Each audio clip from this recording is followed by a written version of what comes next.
Shalom, shalom, shalom, Israel. So I would open up and I'm going to say, call halal, Yahweh, Shem Mashiach Yahweh Shah, right? I'm going to say, Barakatah Yahweh, Shem Yahweh Shah, right? So today to the Spirit, we're going to do some precepts, right, on this one respecting the elders, right? And we got to respect the elders, man. In WFI Atlanta, we got some mighty elders. Okay? We got to honor, reverence, and respect the elders according to the scriptures. This is Sirach chapter in WFI Atlanta and then all of Israel. We got some mighty elders. This is Sirach chapter 6, verse 34.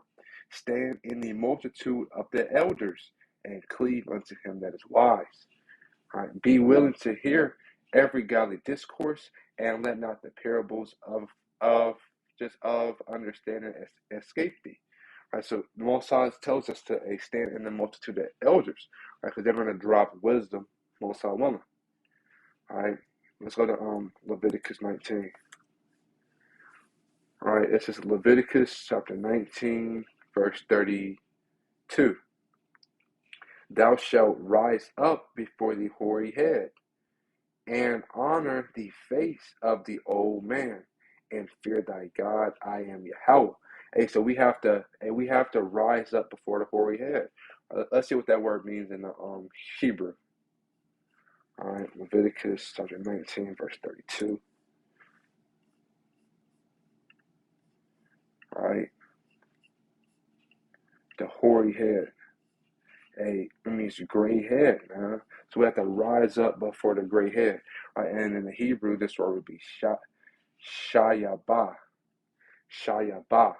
right, which means gray hair, hoary head, right, aged, right. So you have to rise up before the elders, man, bro, before the men with the gray hair, right, and honor the face of the old man.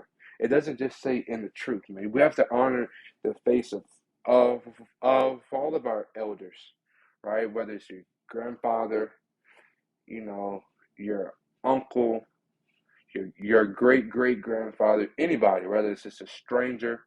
If you see somebody, you see an elderly woman or an elderly man and they may need help carrying something, hey, lend out that hand, man. Go and help them. See, they may need help opening the door, it got groceries, whatever. That's an honorable thing to do, right? Is to honor the face of the old man. That's very honorable through the Spirit. All right, let's come to First Timothy. 1 Timothy 5. All right, this is 1 Timothy chapter 5, verse 1. Rebuke not an elder, but entreat him as a father, and the younger men as brethren. Right? So, hey, no rebuking elders, man. You got to entreat them as the father, because they may not know what's going on, man. You got to be patient. Certain people get different types of respect, right? Like, just like Yahweh Shah, he gets the chief utmost respect, right? First, of course, it's the Heavenly Father. Then it's Yahweh Shah, he gets the most respect, right? But it shouldn't, rarely accusations against elders, man. But be tender, be merciful upon our people, right? Treat the elder as your father, right? It says, and treat the younger men as brethren, right? Not in folly and madness, man. Be patient, right? 5 verse 2. The elder women as mothers. It's good to treat the elder women as mothers, man. Don't despise, right? Jake do anything for his mother. Jake will do anything for his mother. Let me get that in 1 Kings. I believe that's the 3rd chapter. So I think it's the 2nd chapter, actually. Bear with, This is 1 Kings chapter 2, verse 19. Bethsaida therefore went unto Solomon to speak unto him for Adoniah. And the king rose up to meet her and bowed himself unto her. So Solomon, he's the king. And he's bowing himself to his mother, right? And sat down on his throne and caused a seat to be set for the king's mother. And she sat on his right side. Then she said, I desire one small petition of thee, I pray thee, save me not, nay. And the king said unto her, Ask on my mother, for I would not say thee nay. King Solomon said, hey, Bethsaida, King Solomon's mother, she could have asked him for anything, and Solomon would have done it, man. So, hey, same way we got to treat the elder women in this thing as mothers, right?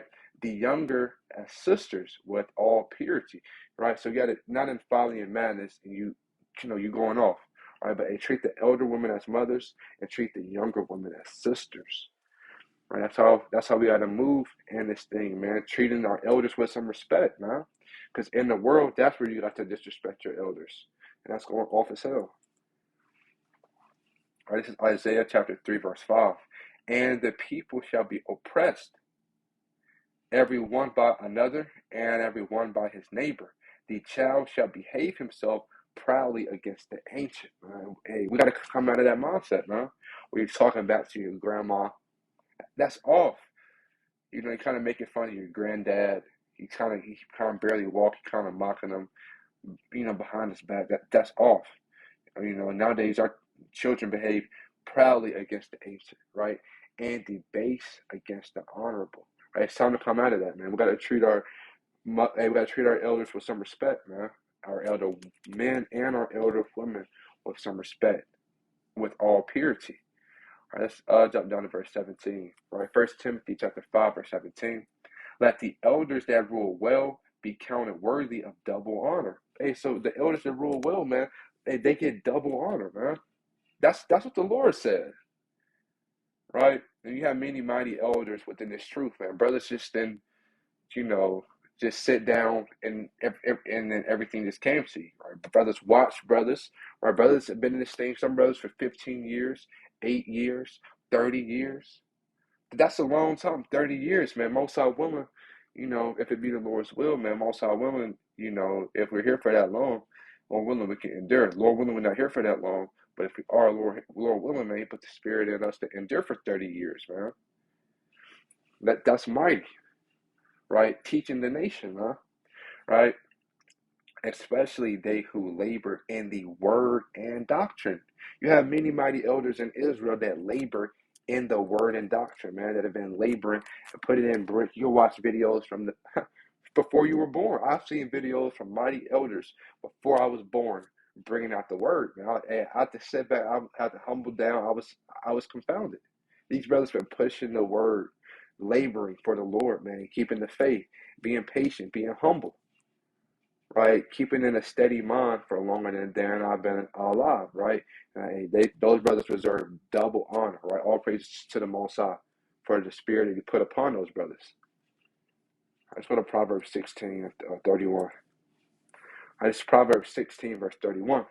The hoary head, which means the gray head, right? As we went into earlier through the spirit, is a crown of glory if it be found in the way of righteousness, right? So that's a crown of glory, man. You've been through a lot, man. You have a lot of wisdom. The Most High has kept you alive. He's had grace and mercy upon you for so long, that you become a hoary head.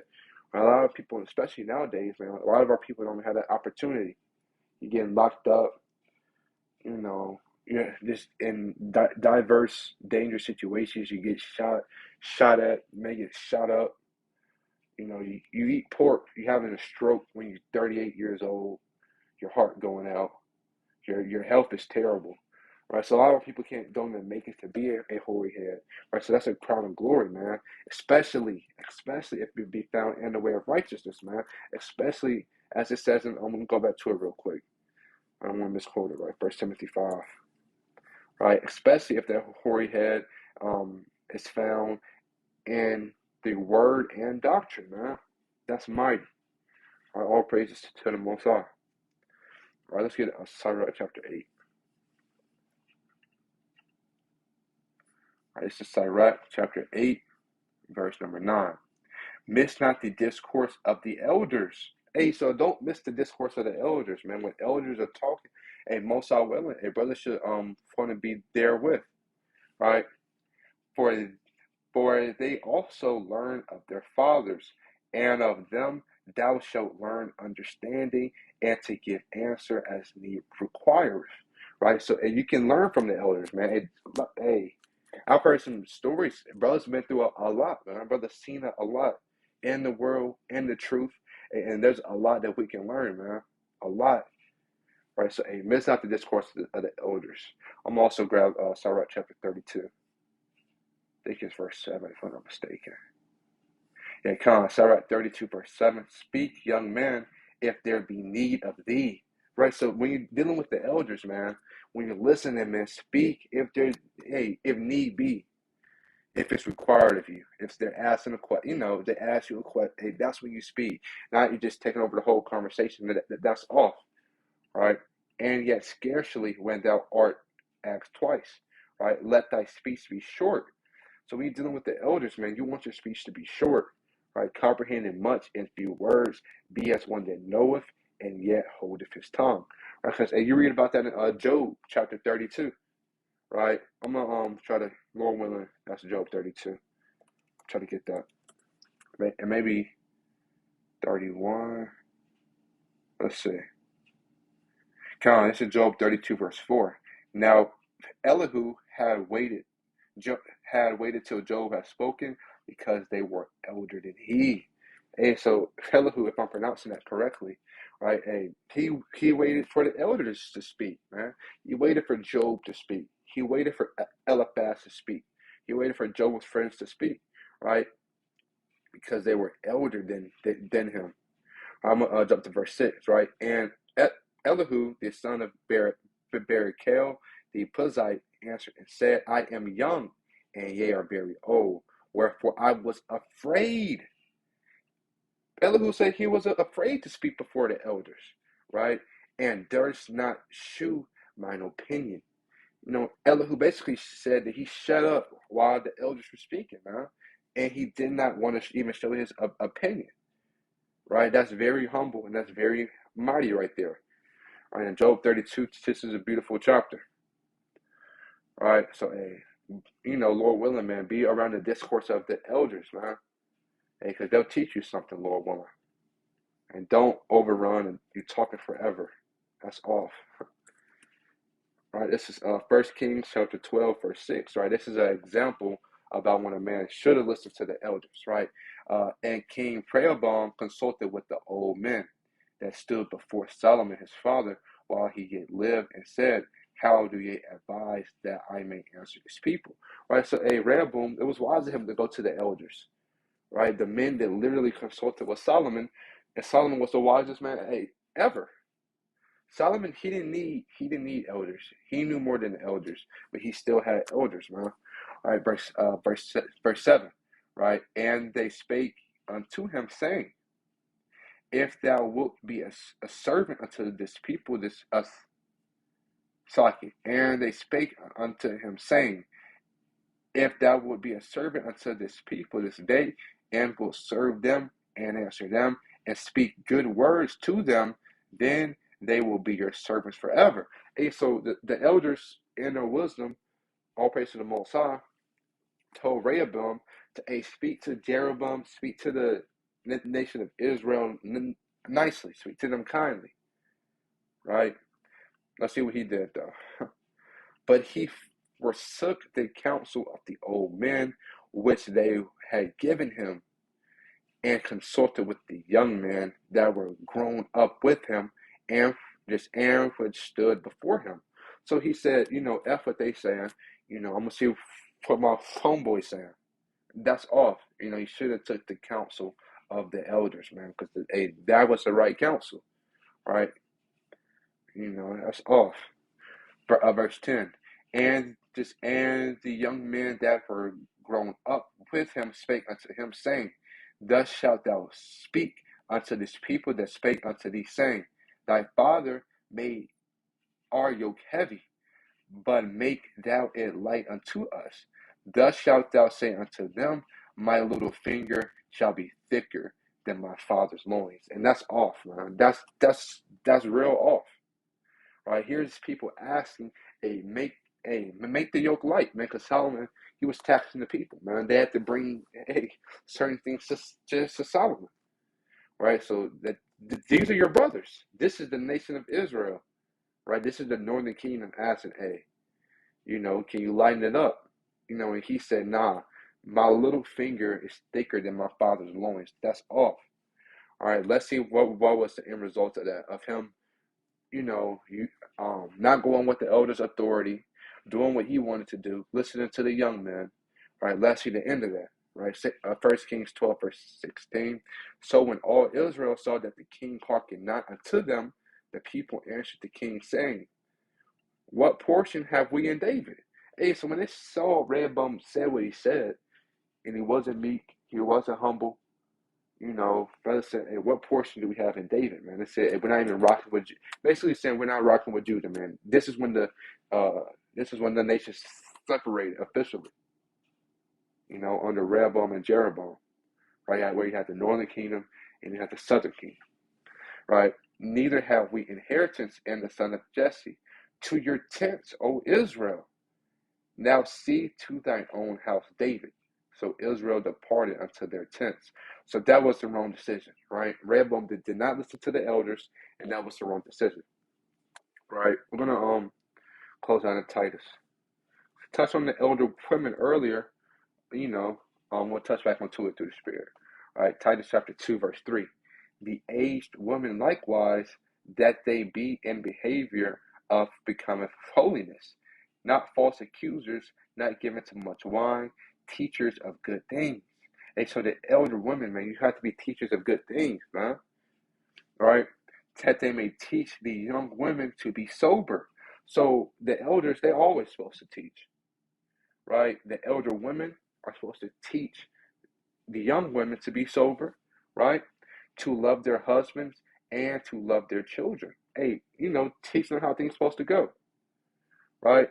To be discreet, chaste, keepers at home, man. And you kind of, laying down the groundwork, showing what you do, showing what, asking questions, saying what they can improve on.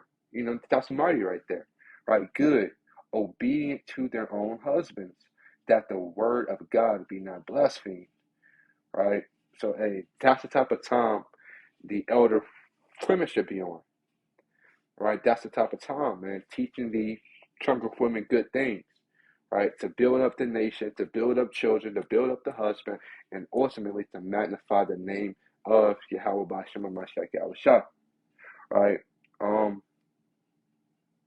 We're going to read Titus 2, verse 2. But speak thou the things which become sound doctrine, that the aged men be sober, grave, temperate, sound in faith, and charity, and patience.